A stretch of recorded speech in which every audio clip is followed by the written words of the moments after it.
இந்த ஆளோட கடையில வியாபாரமே ஆகிறதுனால ரொம்ப சோகமா இருக்காரு. அப்ப அந்த இடத்துல ஒருத்தன் வந்து சொல்றான், இந்தாங்க சைனா டீ பவுடர் வந்திருக்கு, இதுல டீ போடுங்கன்னு சொல்லும்போது இவர் சொல்றாரு, இருக்க பவுடரை அப்படியே கிடக்கு, இதுல சைனா பவுடர் வேறையான்னு சொல்லும்போது அவன் சொல்றான், நீங்க இதுக்கு பணம் ஒன்றும் கொடுக்க வேணாம், இதுல ஒரு டீ போட்டு பாருங்க எப்படி வியாபாரம் போகுதுன்னு சொன்னதுக்கு அப்புறமா அவரும் சரின்னு சொல்றாரு. அதுக்கப்புறமா அங்க போற ஒரு வயசானவரை கூப்பிட்டு சொல்றாரு, வாங்க வந்து டீ குடிங்கன்னு. அப்ப அவரு சொல்றாரு, பணம் இல்ல என்ன விடுறான்னு சொல்லும்போது இவன் சொல்றான், பணம் எல்லாம் தேவையில்ல வந்து குடிச்சிட்டு போங்கன்னு சொல்லும்போது உடனே வந்து உட்காந்துக்கிறாரு. அதுக்கப்புறம் இந்த டீ கடைக்காரரும் அவருக்கு ஒரு டீயை போட்டு கொடுத்ததுக்கு அப்புறமா அவர் அந்த டீயை குடிச்சிட்டு வாழ்க்கையில எப்பயாவது ஒருக்கா அந்த டீயை குடிச்சு சாகணும்டான்னு சொல்லிட்டு அவரு செத்துடுறாரு. இத பார்த்தோம்னா டீ கடைக்காரன் என்னையா செத்துட்டானேன்னு சொல்லிட்டு இவங்க பயந்து போயிடுறாங்க. அப்ப அந்த இடத்துல போலீஸ்காரர் வராரு. வந்தவரு இங்க கருப்பா சொட்டையா ஒருத்தன் போனா அவனை பாத்தீங்களான்னு சொல்லும்போது இவங்களும் தெரியாதுன்னு சொல்றாங்க. அதுக்கப்புறம் வயசானவர்கிட்ட கேட்கும்போது அவரு பேசாம இருக்காரு. அப்ப இவங்க சொல்றாங்க அவருக்கு காது கேட்காதுன்னு. இதனால போலீஸ்காரரும் அங்க இருந்து கிளம்பிடுறாரு. அதுக்கப்புறமா அந்த வயசானவரோட பணத்தை எடுத்துட்டு பைக்ல வரும்போது அந்த வயசானவரோட பையன் வந்து கேட்கறான், என்னோட அப்பனை கண்ணீங்களா, அவன் கடனை வாங்கிட்டு ஊர்ல இருந்து மறைஞ்சிடறான்னு சொல்லும்போது இவங்களும் தெரியாதுன்னு சொல்லிட்டு அந்த வயசானவரோட பணத்தை யாருக்குமே தெரியாம உருட்டி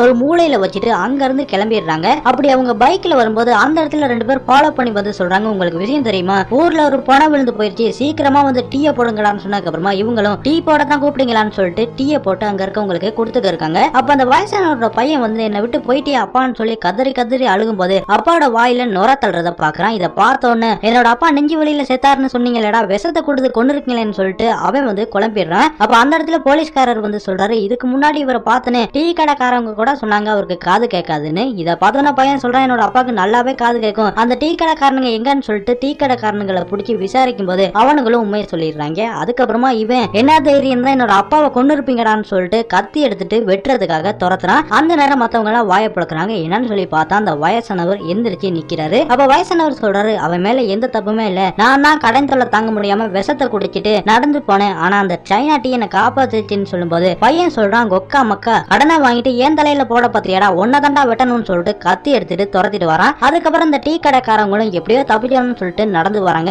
அப்படி வந்தா அவங்களோட டீ கடையில நிறைய பேர் வந்து நிக்கிறாங்க. வந்து அவங்க கிட்ட என்னன்னு சொல்லி கேட்கும்போது அவங்க சொல்றாங்க, உங்களோட டீ விஷத்தை முறிக்குமாமே, அதனால டீ தாங்கன்னு சொல்லும்போது டீ கடைக்காரர் சொல்றாரு, ஒரு டீ 50 ரூபா பரவாயில்லையான்னு சொல்லும்போது அவங்களும் பணத்தை கொடுக்குறாங்க. அதுக்கப்புறமா அந்த டீ கடையை வச்சே பாத்தீங்கன்னா அந்த டீ கடைக்காரர் பணக்காரரா மாறிடுறாரு.